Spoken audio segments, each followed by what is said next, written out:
In 1865, something changed in Queen Victoria. The grieving widow who had refused all companionship suddenly couldn't bear to be apart from one man, a Highland ghillie, who dared to call her by her first name.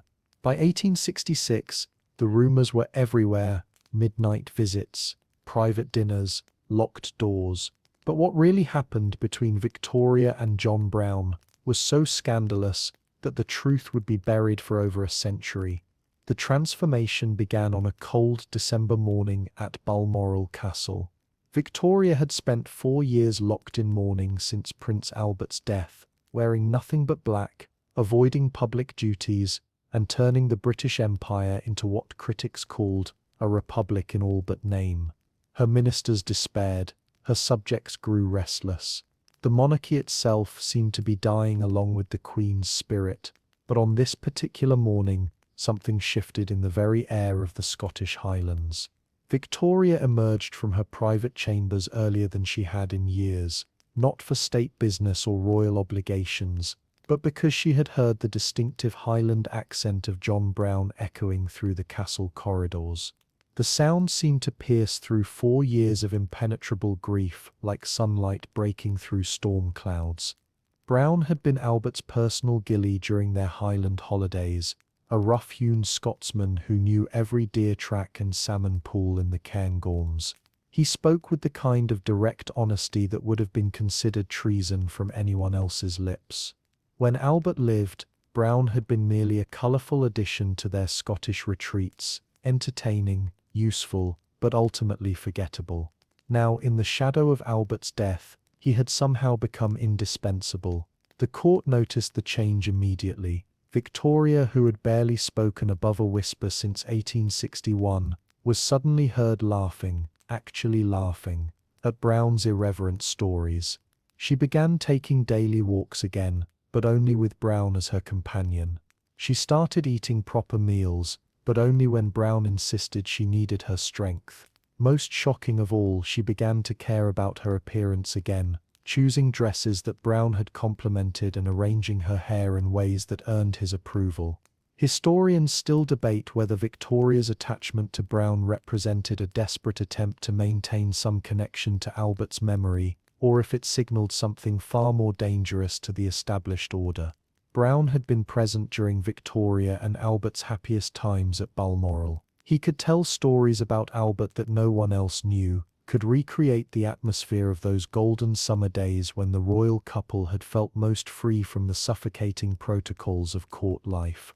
But there was something else in Victoria's behaviour that went beyond mere nostalgia. She began defending Brown against criticism with a ferocity that surprised even her most loyal courtiers. When Lord Derby suggested that Brown's constant presence was inappropriate for a monarch, Victoria's response was swift and cutting. She informed the Prime Minister that she would decide what was appropriate for her own household, and that any further interference would result in his immediate dismissal. The Queen's private secretary, General Grey, watched these developments with growing alarm. He had served the monarchy for decades and understood the delicate balance between royal prerogative and public expectation. What he was witnessing at Balmoral threatened to upset that balance entirely. Victoria was not simply recovering from grief, she was transforming into someone he barely recognized. Take a moment to like the video and subscribe, but only if you're genuinely enjoying what we're doing here. Let me know where you're watching from and what time it is in your location. The most telling sign of Victoria's transformation came during a dinner party with visiting Scottish nobility. Brown entered the dining room to speak with the Queen about arrangements for the next day's hunting expedition. Instead of summoning him to receive his report privately, as protocol demanded, Victoria invited him to join the conversation. She asked his opinion about the weather, listened attentively to his assessment of the deer population, and even laughed at his jokes about the visiting English lords who couldn't handle Highland whiskey. The assembled nobles sat in stunned silence. They were witnessing something unprecedented in British royal history. A reigning monarch treating a servant not just as an equal but as a valued confidant whose opinions mattered more than those of dukes and earls. The implications were staggering. and everyone in that room knew they were watching the monarchy enter uncharted and potentially dangerous territory. The story of John Brown's rise from Highland ghillie to the most controversial figure in Victorian Britain began in the mist-shrouded valleys of Aberdeenshire, where he was born into a world as far removed from royal palaces as any place in the British Empire. The second son of a tenant farmer, Brown learned early that survival depended on reading the moods of both Highland weather and Highland nobility with equal precision. His father, also named John, worked the estate of Sir Robert Gordon, managing livestock and guiding wealthy English visitors on hunting expeditions through terrain that could kill the unwary. Young Brown absorbed these skills through childhood observation, developing an almost supernatural ability to predict where deer would move and when Highland storms would break. By his 20th birthday, he had earned a reputation as one of the finest ghillies in Scotland, a man who could track a wounded stag through fog so thick that other hunters lost their way entirely. Brown's physical presence commanded attention even in a land famous for producing large, robust men. Standing well over 6 feet tall with shoulders broadened by years of Highland labour, he moved through the rugged landscape with a fluid grace that suggested both strength and intelligence. His dark hair and piercing blue eyes gave him what contemporaries described as a Celtic intensity that could be either magnetic or intimidating, depending on his mood and the circumstances. The cultural gap between Brown's Highland upbringing and the refined world of the British court could hardly have been greater. In the Highlands, a man's worth was measured by his competence, his loyalty, and his ability to speak truth regardless of social rank. Highland society maintained its own ancient codes of honor that predated English influence by centuries. A ghillie who could not speak honestly to his employer about dangerous weather conditions or poor hunting decisions would quickly find himself unemployed or worse. This Highland directness would later prove both Brown's greatest asset and his most dangerous liability in the corridors of power. He had grown up in a culture where calling a fool was not only acceptable but expected, regardless of that fool's title or social position. The concept of deferential courtly language was as foreign to him as Gaelic poetry would be to a London banker. Brown first encountered the royal couple in 1849, when Prince Albert decided to lease Balmoral Castle as a Highland retreat. Albert had become fascinated with Scottish culture and landscape during previous visits, seeing in the Highlands a romantic wilderness that offered escape from the increasingly industrial character of Victorian England. He wanted authentic Scottish guides who could introduce him and Victoria to what he imagined was the true spirit of Scotland. The meeting between Brown and the royal couple took place on a September morning when early mist still clung to the River Dee. Albert had requested a guide for a deer-stalking expedition, and Brown arrived at the appointed time with characteristic Highland punctuality, which meant precisely when he said he would be there, regardless of who might be kept waiting. He approached the prince consort with none of the nervous deference that typically characterized interactions between commoners and royalty. Albert later wrote to his private secretary that Brown possessed a refreshing lack of artifice that distinguished him from the obsequious English courtiers who surrounded the royal couple in London. Where others bowed and scraped and measured every word for possible offense, Brown simply nodded respectfully and asked practical questions about the prince's hunting experience and physical conditioning. Did His Royal Highness have proper boots? Could he walk 15 miles over rough ground without complaint? Had he ever killed a deer, or would this be his first time? Victoria, observing this exchange from the castle terrace, was initially scandalized by Brown's informal manner. She had spent her entire adult life surrounded by people who treated her every word as if it carried divine authority. To see a Highland servant questioning her beloved Albert's competence struck her as somewhere between amusing and outrageous. She could not have predicted that this moment represented her first glimpse of the man who would later transform her understanding of what honest human interaction could feel like. Historians still debate whether Albert's fascination with Brown represented genuine admiration for Highland culture or merely the romantic fetishization of rural simplicity that characterized much Victorian thinking about Scotland. What remains clear is that Albert began requesting Brown's services for every Highland expedition, praising his knowledge, his reliability, and his ability to handle any crisis that might arise in the unpredictable Highland environment. The Prince Consort wrote to his brother that Brown possessed qualities that were becoming increasingly rare among the people who served the royal household. He showed no interest in flattery or advancement, seemed immune to the petty jealousies that plagued court life, and demonstrated the kind of practical competence that Albert valued above all other human qualities. Most importantly, Brown treated the royal couple as if they were simply another wealthy English family who needed guidance in unfamiliar territory. This last quality would prove prophetic. Brown's ability to see past royal titles and treat Victoria as a woman rather than as an institution would become the foundation of their relationship and the source of the scandal that would engulf the British establishment for decades to come. The first crack in centuries of royal protocol occurred on a rain-soaked afternoon in October 1865, when John Brown committed what the Lord Chamberlain would later describe as the most audacious breach of etiquette in living memory. Victoria had been attempting to mount her Highland pony for a ride through the Balmoral grounds, when the animal, spooked by thunder, began to rear and sidestep dangerously. Court protocol demanded that Brown wait for Her Majesty's explicit permission before offering assistance, but Highland instinct overruled English etiquette. Without hesitation, Brown stepped forward and grasped both the pony's bridle and Victoria's arm, steadying both queen and mount with firm, competent hands. "Easy there, woman," he said in his thick Aberdeenshire accent, his voice carrying the same calm authority he might use with any nervous rider.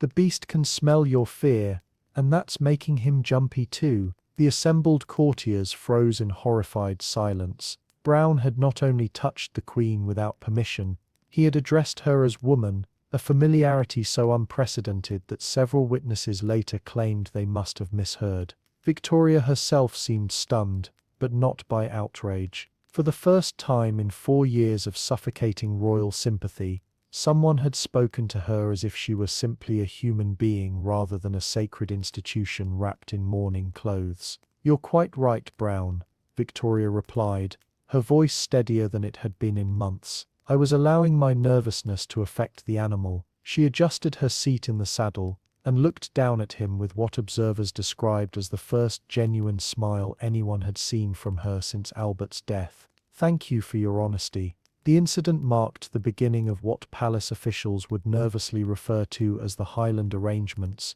a series of increasingly informal interactions between the Queen and her Scottish attendant that sent shockwaves through the rigid hierarchy of the British court system. Brown's natural Highland manner, which treated all human beings as fundamentally equal regardless of their titles or social position, began to chip away at the elaborate ceremonial barriers that had surrounded Victoria since her coronation. Within weeks, Brown was addressing Victoria as woman or even Vicky during their private conversations, names that not even her own children were permitted to use. He offered unsolicited advice about her health, her diet and her daily routines with the kind of frank concern that Highland culture considered normal between friends. Most shocking of all, he began to contradict her decisions when he believed she was making mistakes. The transformation in Victoria's behavior became impossible to ignore. Courtiers who had grown accustomed to her withdrawn, melancholic presence suddenly found themselves dealing with a monarch who displayed flashes of her old imperious energy.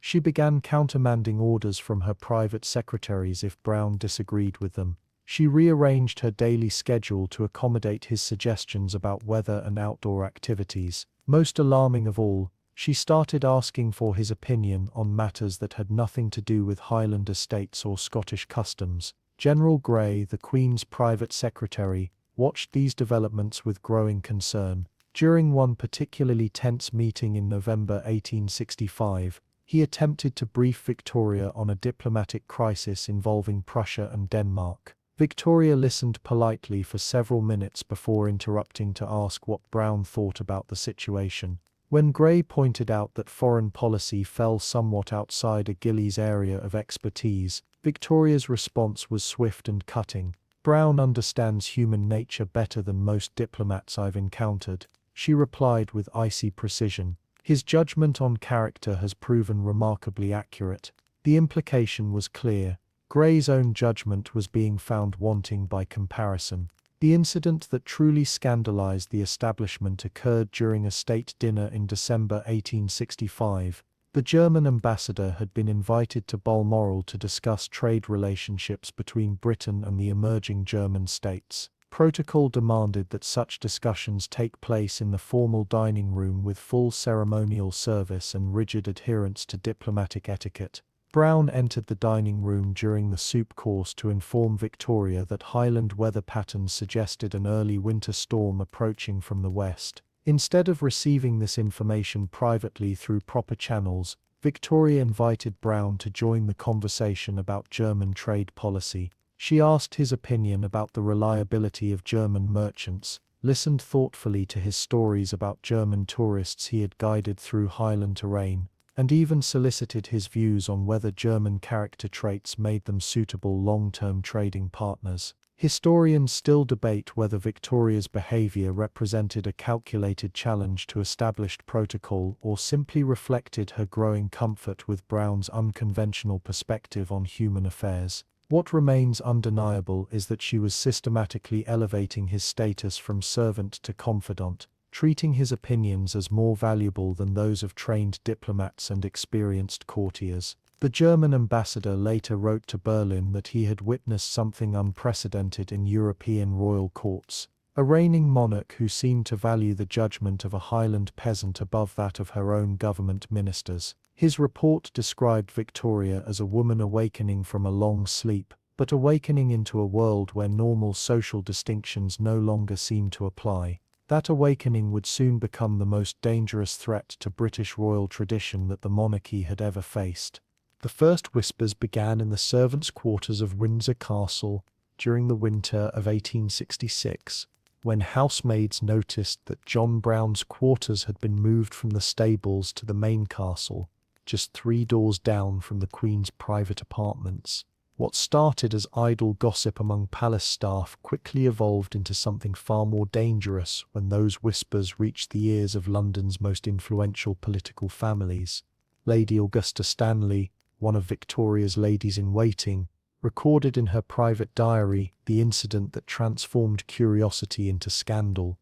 She had been returning to her chambers late one evening when she observed Brown emerging from the Queen's private sitting room at nearly midnight, carrying what appeared to be a tea service.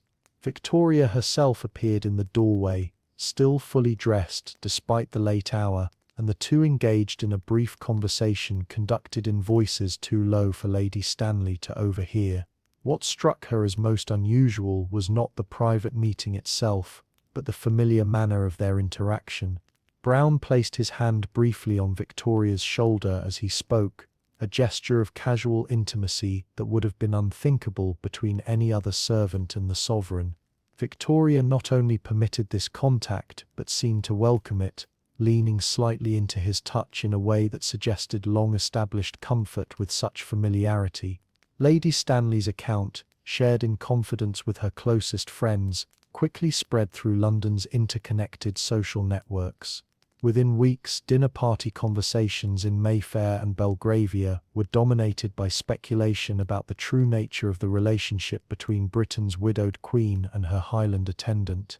The gossip took on increasingly salacious dimensions as it passed from drawing room to drawing room, each telling adding new details and more scandalous interpretations. The situation became critically dangerous when these rumors reached the attention of newspaper editors, who recognized both the explosive potential of such a story and the legal impossibility of publishing it directly. Victorian libel laws made any criticism of the monarch's personal conduct virtually unpublishable, but clever journalists found ways to hint at scandal without making direct accusations. References to Highland influence and inappropriate rustic behavior began appearing in society columns, coded language that informed readers knew how to interpret. More damaging still were the reports filtering back from Balmoral itself, where Brown's elevated status had become impossible to ignore. Visiting dignitaries were shocked to discover that the Queen's Scottish servant had been given authority to approve or reject their requests for private audiences.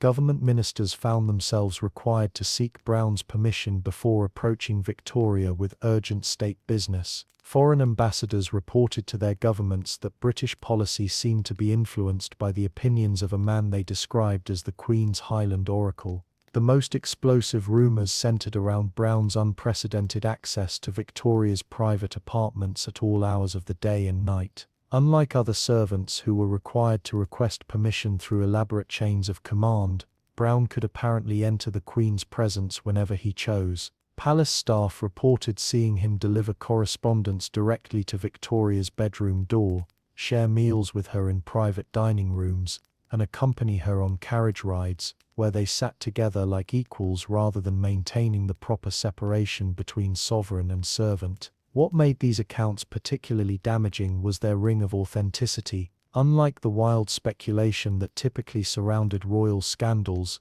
these stories came from reliable sources within the royal household itself. Footmen, housemaids, and even senior courtiers were reporting behaviours so far outside normal royal protocol that they seemed to describe a different monarchy entirely. The Duchess of Cambridge, Victoria's aunt, attempted to address the situation directly during a visit to Windsor in March 1866. She requested a private audience to discuss what she diplomatically termed concerns about palace arrangements. Victoria's response was both swift and devastating. She informed the Duchess that her arrangements were entirely her own affair, and that any attempt to interfere would result in the immediate termination of their relationship. But it was the Duchess's description of Victoria's appearance during this confrontation that proved most unsettling to the royal family. She wrote to Queen Augusta of Prussia that Victoria seemed transformed by some powerful emotion that I cannot identify.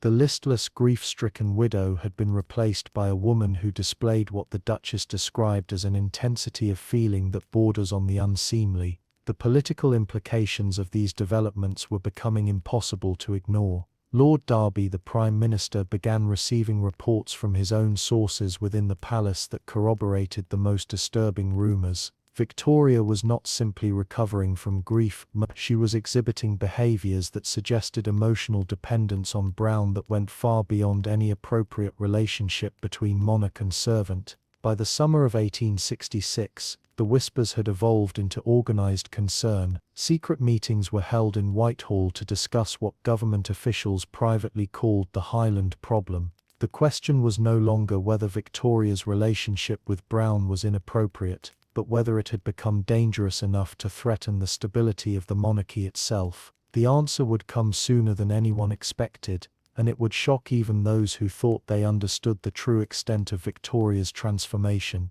The transformation that had begun with simple companionship evolved into something far more complex during the summer of 1867, when Victoria began what she privately called her Scottish education under John Brown's guidance. What started as lessons in Highland culture became an exploration of a kind of authentic human connection that the Queen had never experienced, even during her marriage to Albert. Brown introduced Victoria to aspects of Scottish life that existed far beyond the romanticised Highland fantasies that had captivated English aristocrats for generations. He taught her to recognise the subtle signs that predicted Highland weather, to understand the complex clan relationships that still governed Scottish social life, and to appreciate the fierce independence that characterised Highland character. More importantly, he showed her what it felt like to be valued for her own qualities rather than for her title or position. During their daily walks through the Balmoral grounds, Brown would share stories from his childhood that revealed a world where survival depended on community cooperation and mutual respect.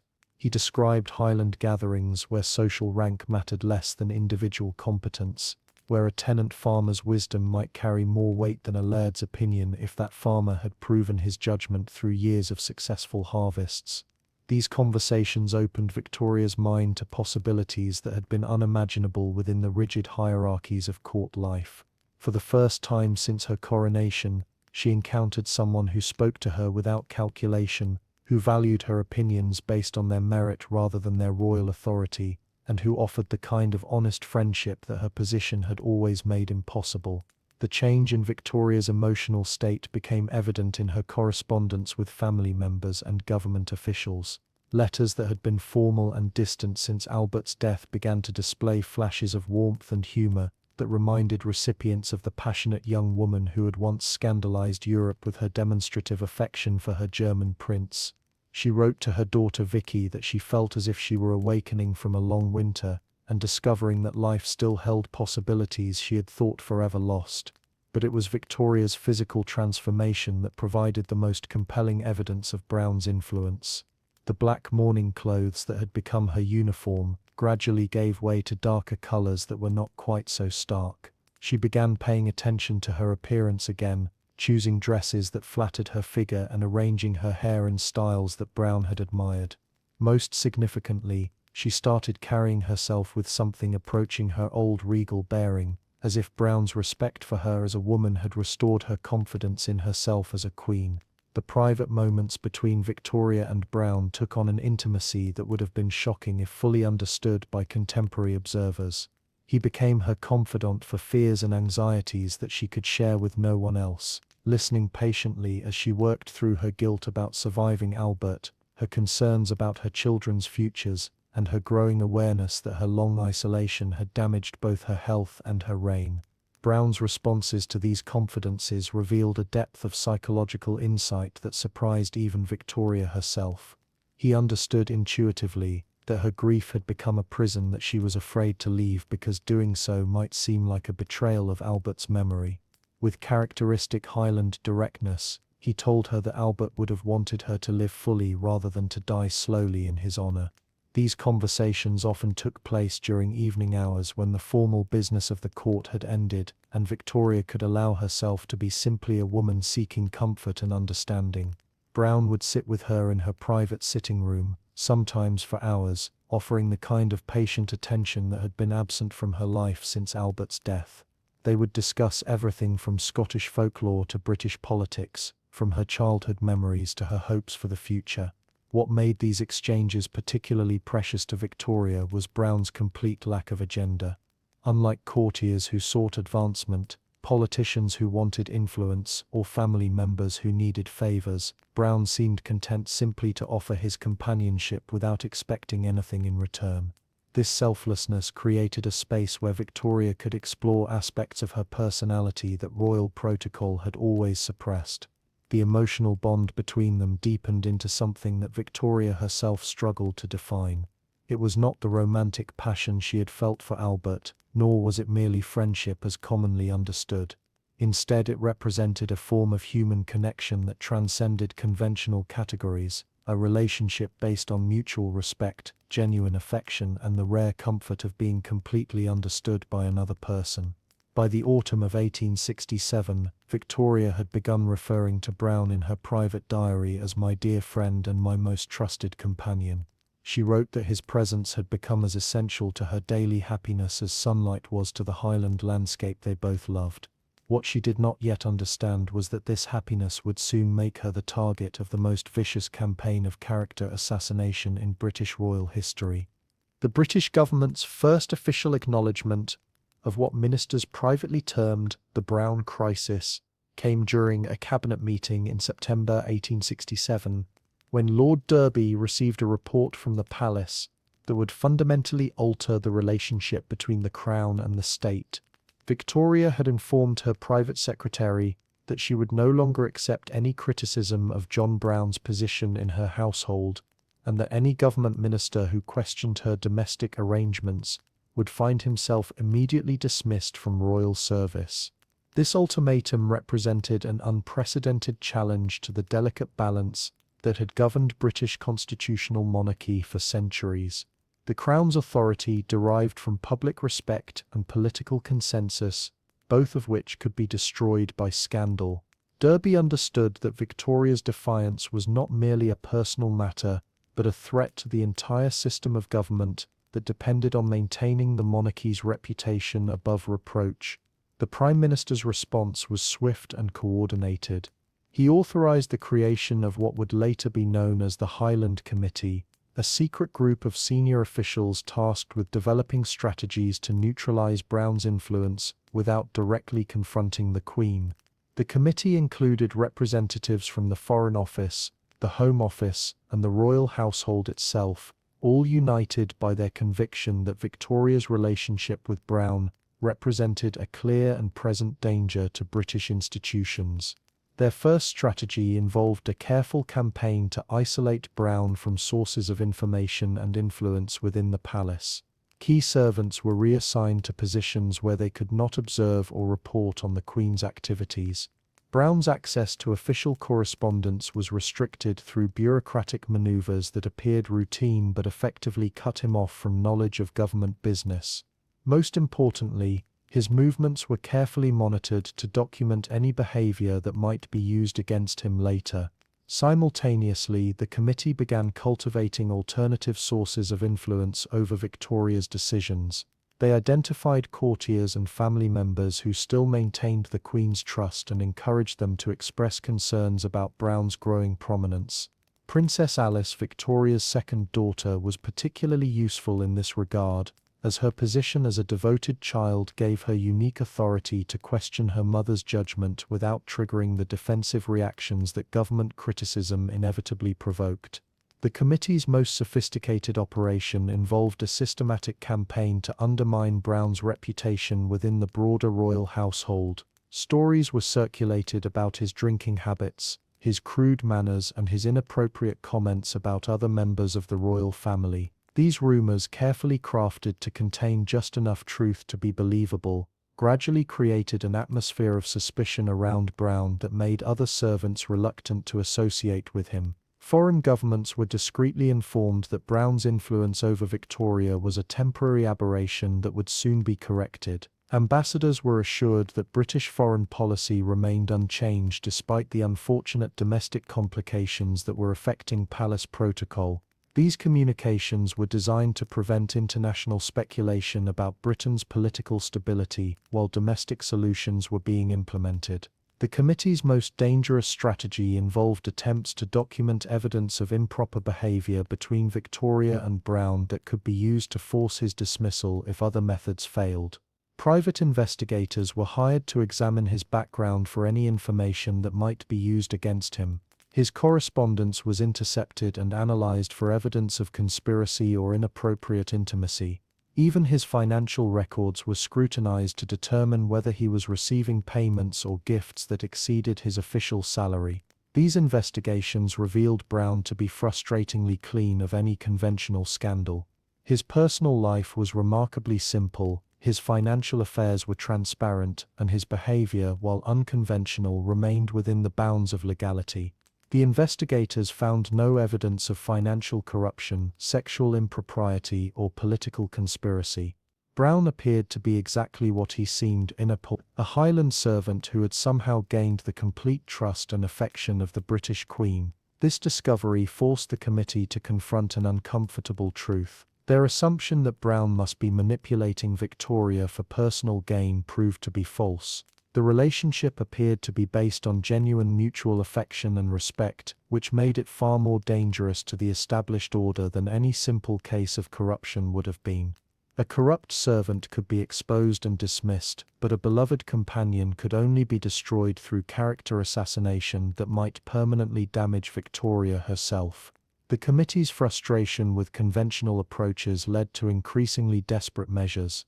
Anonymous letters were sent to newspaper editors containing unfounded allegations about Brown's behavior. Rumors were planted in London society that suggested Victoria's mental stability was being affected by her dependence on her Scottish attendant. Most dangerously, stories began circulating that questioned whether Victoria was still competent to fulfill her royal duties.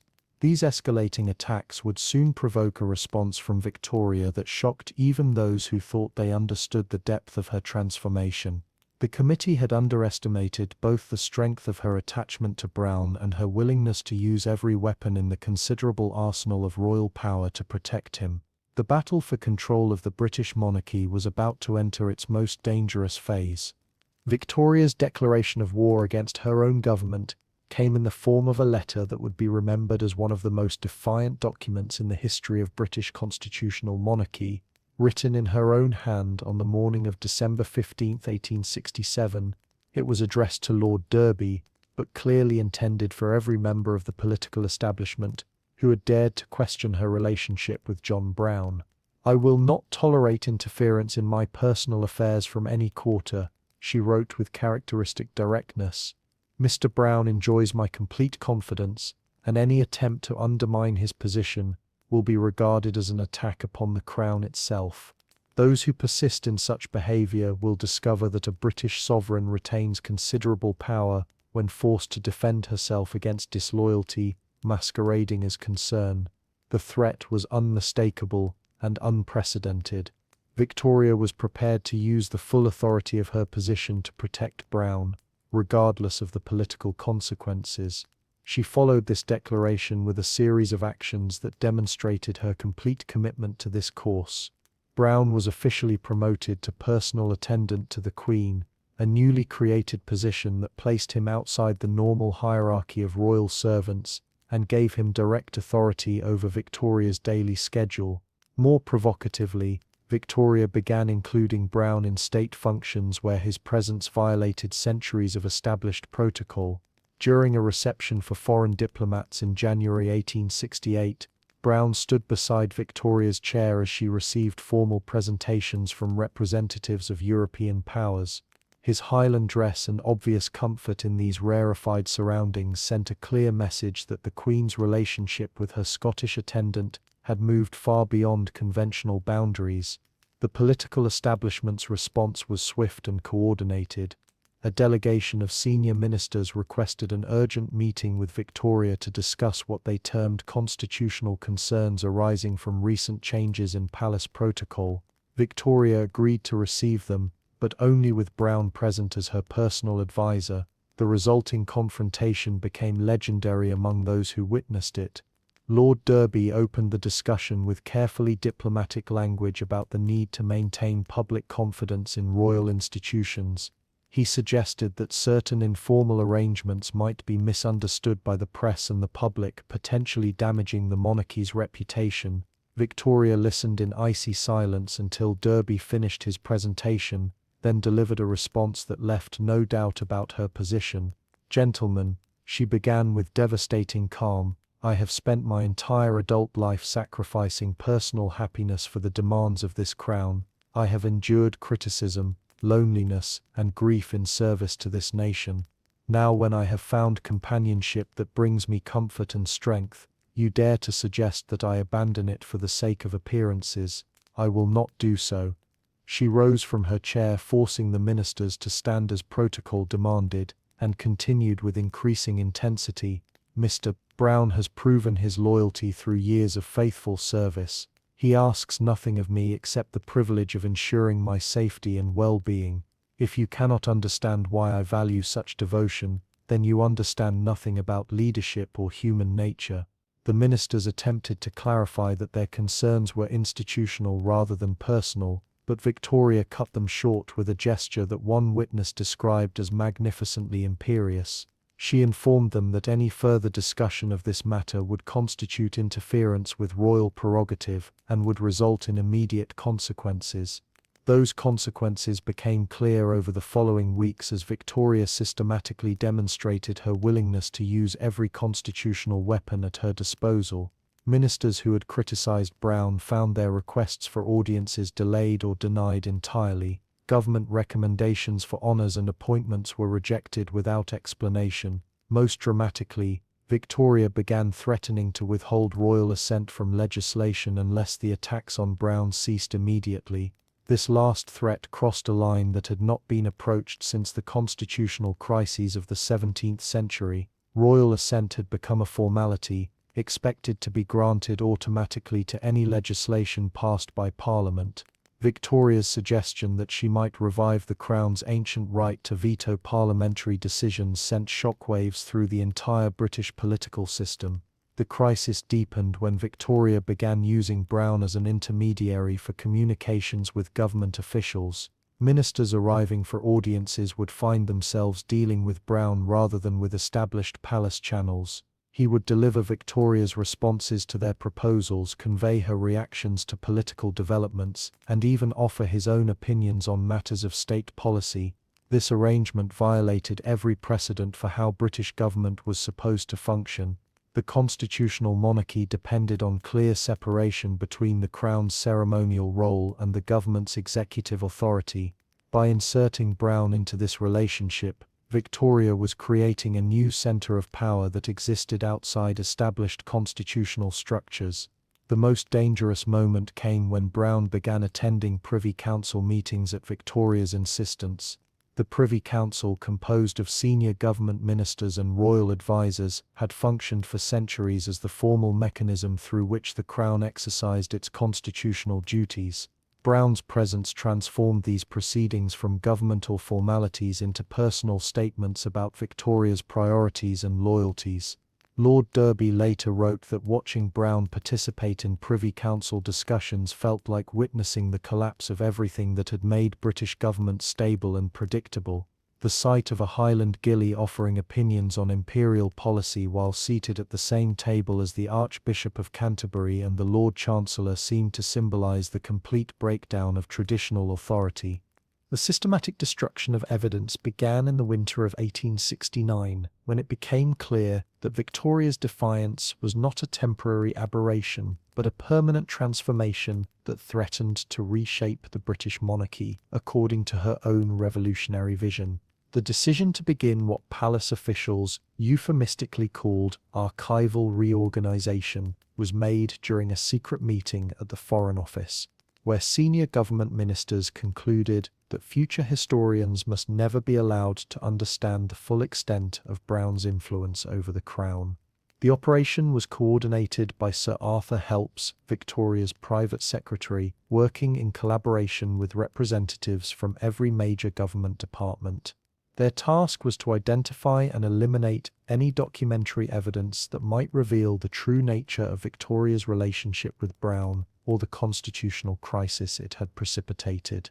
The work required extraordinary care, as the destruction had to appear natural rather than systematic, and important historical records had to be preserved while compromising materials were permanently removed. The most dangerous documents were Victoria's personal letters to Brown, which had been intercepted and copied by government agents before being delivered to their intended recipient. These letters revealed an intimacy of thought and feeling that went far beyond any appropriate relationship between monarch and servant. Victoria wrote to Brown about her fears, her dreams, her political opinions, and her emotional needs with a frankness that would have destroyed her reputation if ever made public. One particularly damaging letter, dated March 1868, contained Victoria's admission that she valued Brown's judgment above that of her own ministers. She wrote that his honest Highland wisdom had proven more reliable than the calculated advice of politicians who told her what they thought she wanted to hear rather than what she needed to know. Another letter revealed that she had begun discussing sensitive matters of foreign policy with Brown and incorporating his opinions into her responses to government recommendations. Even more dangerous were the photographs that had been taken during private moments at Balmoral and Windsor. These images, commissioned by Victoria herself as personal mementos, showed her and Brown in poses of casual intimacy that violated every convention of royal portraiture.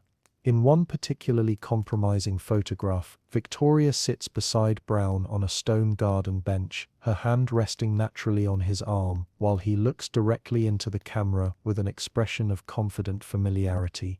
The destruction of these photographs required careful planning, as many had been distributed to family members and close friends as gifts. Government agents quietly approached recipients with requests to return the images for archival preservation, then systematically destroyed them once they were collected. Only a few images survived this purge, hidden by recipients who understood their historical significance and chose to preserve them despite official pressure. Personal testimonies from servants, courtiers, and government officials posed another category of evidence that required elimination. dozens of people had witnessed interactions between Victoria and Brown that would have scandalized the public if ever reported accurately. Diary entries, private letters, and official memoranda contained detailed descriptions of behaviors that painted a picture of emotional and practical dependence that went far beyond appropriate boundaries.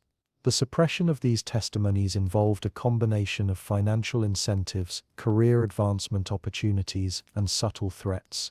Servants who had observed compromising situations were offered generous pensions in exchange for their discretion. Courtiers were promoted to positions that required them to sign confidentiality agreements.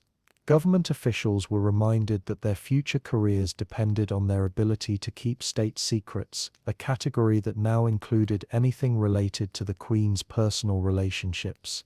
Perhaps the most extensive destruction involved Victoria's official correspondence during the period of Brown's greatest influence. Government files from 1867 to 1869 were systematically reviewed to identify any documents that revealed Brown's role in policy discussions or his access to sensitive information. These files were either destroyed entirely or edited to remove references to his involvement, creating an official record that bore little resemblance to historical reality. The editing process required extraordinary skill, as documents had to be altered in ways that would not be detected by future researchers. Entire paragraphs were removed from letters, pages were extracted from official reports, and marginal notes in Victoria's handwriting were carefully erased or painted over. The goal was to create a version of history in which Brown appeared to be nothing more than a loyal servant who had provided comfort to a grieving queen. International correspondence posed particular challenges, as foreign governments had their own records of communications that mentioned Brown's influence. Diplomatic channels were used to request the return or destruction of sensitive materials, with varying degrees of success. The German court, connected to Victoria through family relationships, cooperated fully with these requests. Other governments proved less accommodating, creating gaps in the historical record that would puzzle researchers for generations. The most ambitious aspect of the cover-up involved the creation of false evidence designed to support an alternative narrative about Victoria's relationship with Brown. Forged letters were inserted into royal archives that portrayed Brown as a simple, devoted servant whose only concern was the Queen's physical safety. Fake diary entries were created that described their relationship in purely professional terms, emphasizing Brown's competence and loyalty while eliminating any suggestion of inappropriate intimacy. Professional historians were quietly discouraged from researching this period of Victoria's reign through a combination of restricted access to key documents and academic pressure from senior scholars who understood the sensitivity of the topic. Research proposals that focused on Victoria's personal life during the 1860s were routinely rejected, and scholars who persisted in such inquiries found their careers mysteriously stalled. The operation's success can be measured by its completeness for over a century. The true nature of Victoria's relationship with John Brown remained hidden beneath layers of official denial and manufactured evidence. The British establishment had succeeded in rewriting history to protect both the monarchy and their own vision of how royal authority should function. The end began on a bitter March morning in 1883, when John Brown failed to appear for his daily attendance on Queen Victoria. For 18 years he had maintained perfect consistency in his devotions, arriving each morning at precisely 8 o'clock to review the day's arrangements and assess the Queen's health and spirits. His absence sent ripples of concern through Windsor Castle that quickly escalated into panic when a search revealed him collapsed in his private quarters, burning with fever and struggling to breathe. The official diagnosis was erysipelas, a bacterial infection that attacked the face and scalp with devastating efficiency. Brown's robust Highland constitution, which had weathered decades of Scottish winters and physical hardship, proved helpless against the microscopic invasion that turned his familiar features into a grotesque mask of inflamed tissue. Within hours, the man who had seemed almost invulnerable was fighting for his life against an enemy that no amount of Highland courage could defeat. Victoria's response to Brown's illness revealed the depth of her dependence on his presence and support. She abandoned all pretense of royal reserve, spending hours at his bedside despite the shocked protests of court physicians who warned that the Queen's own health might be endangered by exposure to infection. She dismissed these concerns with characteristic imperious determination, declaring that her place was beside her faithful friend regardless of any personal risk. The sight of Britain's sovereign empress nursing a dying Scottish servant scandalized even those courtiers who had grown accustomed to Victoria's unconventional relationship with Browne. Lady Churchill, one of Victoria's ladies-in-waiting, recorded in her private diary that the Queen's behaviour was beyond all bounds of propriety, describing how Victoria personally administered medicines, adjusted Browne's pillows, and spoke to him with the tender solicitude that a wife might show to a beloved husband. Browne's condition deteriorated rapidly despite the efforts of the finest physicians that royal authority could summon. The infection spread through his system with merciless efficiency, destroying the physical strength that had been the foundation of his identity and his usefulness to Victoria. By the 5th day of his illness, it became clear that Highland endurance would not be sufficient to overcome the biological forces that were consuming him from within. The conversations between Victoria and the dying Browne during those final days remained forever secret, as Victoria dismissed all attendance and insisted on complete privacy for their last exchanges. What passed between them can only be inferred from Victoria's subsequent behaviour and the fragments of information that survived the systematic destruction of evidence that would follow. It seems certain that Browne used his remaining strength to prepare Victoria for a life without him, offering whatever comfort and guidance he could provide for the emotional crisis that his death would inevitably create. On March 27, 1883, John Browne died in Victoria's presence, his hand clasped in hers as the Highland spirit that had sustained him finally surrendered to forces beyond its control. Victoria's reaction was immediate and devastating. She collapsed beside his deathbed in grief so profound that physicians feared for her sanity as much as her physical health. For the second time in her life, she had lost someone whose presence had become essential to her emotional survival. The difference between Victoria's mourning for Albert and her grief for Browne lay not in its intensity, but in its enforced secrecy. When Albert died, the entire British Empire shared her sorrow and supported her through an extended period of public mourning that lasted for years. Browne's death, by contrast, had to be grieved in isolation, as any public display of emotion would have confirmed the scandals that had plagued Victoria's relationship with her Highland attendant. Government officials moved quickly to control both the official narrative and Victoria's response to Browne's death. The announcement of his passing emphasized his loyal service while carefully avoiding any language that might suggest his relationship with the Queen had exceeded appropriate boundaries. He was described as a faithful attendant whose devotion had earned royal gratitude, a sanitized version of the truth that eliminated any hint of the emotional bond that had actually existed between them. Victoria's desire to honor Browne's memory created an immediate crisis for palace officials who understood the political dangers of any public recognition that might confirm rumors about their relationship. She wanted to erect a memorial statue, establish a scholarship in his name, and publish a collection of tributes from those who had known him. Each of these proposals was quietly discouraged or sabotaged by courtiers who recognized that any permanent commemoration would provide future ammunition for critics of the monarchy. The most heartbreaking aspect of Victoria's grief was her inability to express it publicly or seek comfort from those around her. She had to mourn Browne as if he had been merely a servant whose death represented nothing more than the loss of efficient service. This enforced emotional isolation deepened her sorrow and created a bitterness toward the establishment that would persist for the remainder of her reign. Historians still debate whether Browne's death represented a natural conclusion to a controversial relationship or whether more sinister forces were involved in his sudden illness.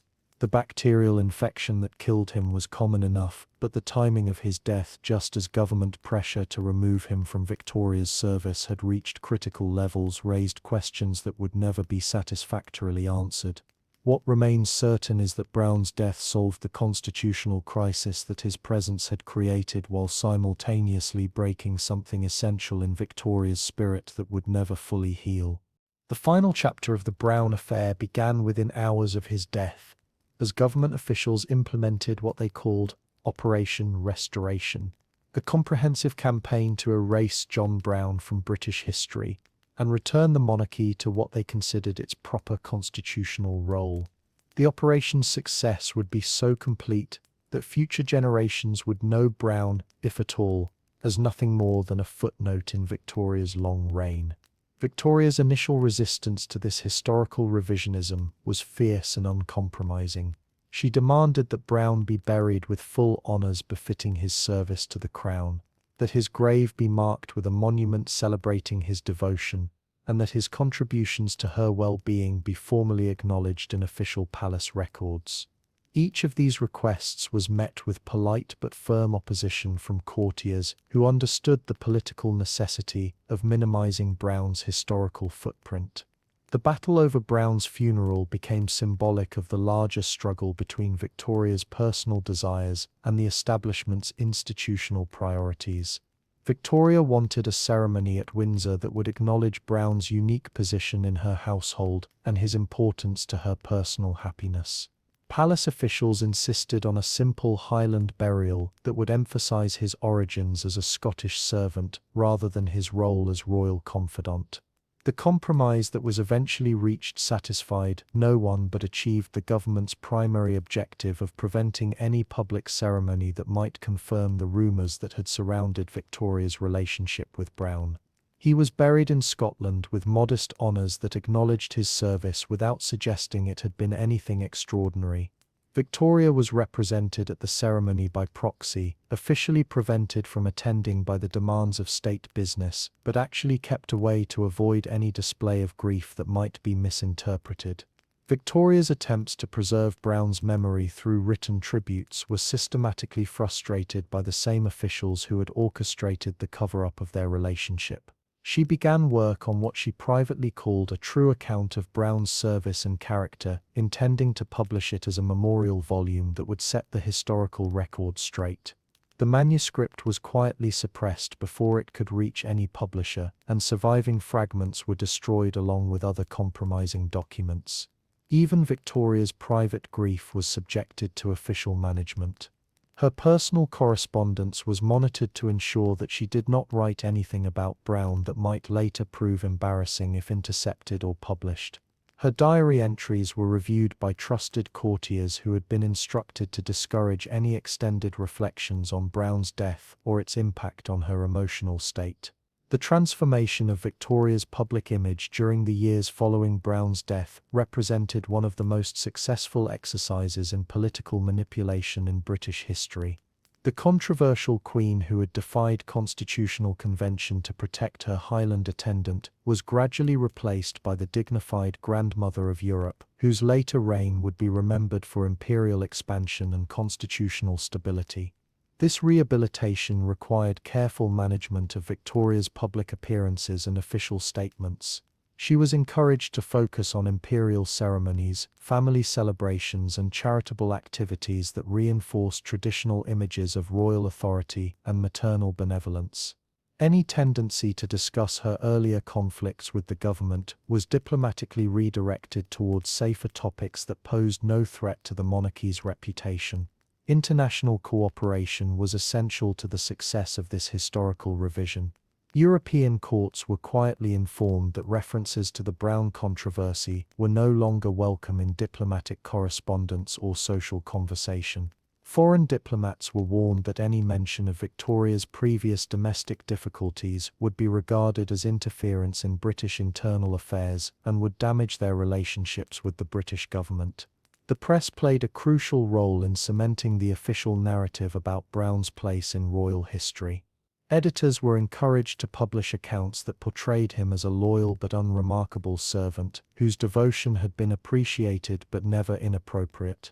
Stories that suggested anything more significant were discouraged through a combination of legal pressure and economic incentives that made positive coverage of the monarchy more profitable than investigative reporting. Perhaps the most remarkable aspect of the cover-up was its durability.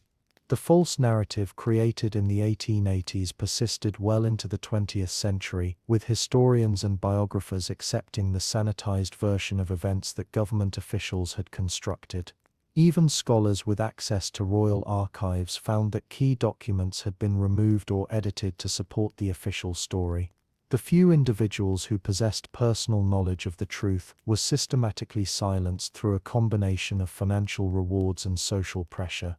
Former servants who might have contradicted the official narrative were provided with generous pensions that depended on their continued discretion. Surviving courtiers understood that their reputations and their families' futures depended on maintaining the agreed-upon version of events. If you enjoyed this video, please like it and subscribe. Let me know where you're watching from and what time it is in your location. We'll see you in the next one. Victoria herself eventually surrendered to the inevitability of this historical manipulation. In her final years, she rarely mentioned Brown except in the most private circumstances, and even then spoke of him in the carefully neutral terms that had been imposed by political necessity. The passionate defender who had once threatened to use royal prerogative to protect her Highland friend gradually accepted that his memory would be preserved only in the secret chambers of her own heart.